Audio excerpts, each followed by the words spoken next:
One click is all it takes to lose everything. We are in a cyber war. You can either be a defendant or you could be a victim. Yesterday, I had the distinct privilege and honor of being on the Forbes Riley podcast. I tell you, she is an amazing person. If you don't follow her or you don't listen to her podcast, you absolutely want to. I tell you, we just had so much fun on that podcast. It was just awesome. But she asked me a question that I get from so many folks. And that question is, so Eric, you're saying that Alexa is not secure and we shouldn't use it. And you could replace Alexa with anything. But I always get people want to make cybersecurity binary. They always want to go in and say, you shouldn't do this, you shouldn't do this, you shouldn't do that. And that's not the right way of looking at it. What we want to do is always go in and ask 3 questions. So let's take Alexa as an example. What benefit do you gain from having Alexa in your house? What are the security risks and exposures of having Alexa in your house? And are there any other alternatives available? And then based on that data, if you decide that the benefits outweigh the risk, then put Alexa in your house. If you decide that the benefits don't outweigh the risk, then don't put Alexa in your house. But it's not a binary decision. It's not something where don't ever do it. You have to look at both sides of the equation. I'll give you a perfect example of this. Amazon now has in-home delivery service. Basically, what you do is you buy a special lock that you put on your door, and you put in a code that allows the Amazon delivery people to be able to open up your front door and put the package within your front door.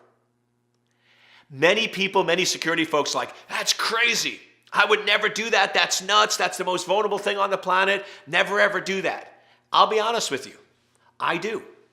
I'm like, what? Well, let me explain. I have a townhouse that I'm the only one that's here, and I'm often travel for 2 to 3 weeks, and I've had issues where packages have been left outside in the rain for 2 to 3 weeks, and by the time I got home, they were destroyed. And because I live in a busy commercial area, I've also had cases where packages have disappeared.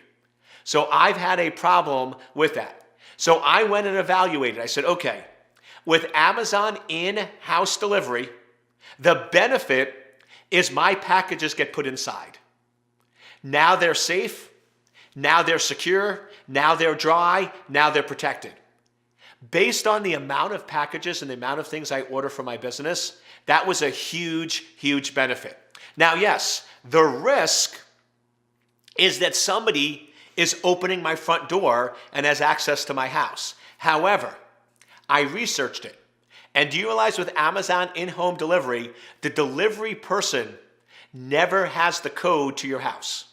What they do is they go up and they call somebody that has it in a computer, and they go enter and it unlocks your door. When the door gets unlocked, I get a notification. I get a text that says somebody's opening your door, and then as part of the in-home delivery, there's a camera on the inside. So literally I get a notification, and then the camera comes up, and I could watch what they do. And here's the other part you have to remember. With in-home delivery, they're not allowed to come in your house. They open the front door, they put it inside the front door, and they close the front door and lock it. They are not allowed inside your house. Now, yes, in a perfect world, you might not want somebody opening your front door. But to me, the fact that I'm watching them, I get notification, I can disable it whenever I want, I have a camera, so if that person runs into my house, I could call the police immediately, and I have their name, I have their picture, right? All of that stuff is registered with Amazon. So in my opinion, the Amazon in-house delivery for my particular circumstance is something I would recommend. The benefits outweigh the risk in my mind. Now, for other people, that might not be the case, but I just want to go in and make sure that with cybersecurity, it's never binary. It's never don't do this. It's never Alexa is bad. It's never in-home delivery is bad. It's always looking at the pros and cons and saying, what are the benefit? what are the risks, and which one outweighs the other. And as long as you're looking at both sides of the equation, I'm happy. The only time I get mad and I get frustrated, it was when people make a single decision. They get Alexa because it's cool, but they never look at the security risks. That's when we get into the danger zone. That's when things get ugly. But as long as you're looking at both sides of the equation and making smart decisions, then that's what it's all about in cybersecurity. Awareness is the name of the game.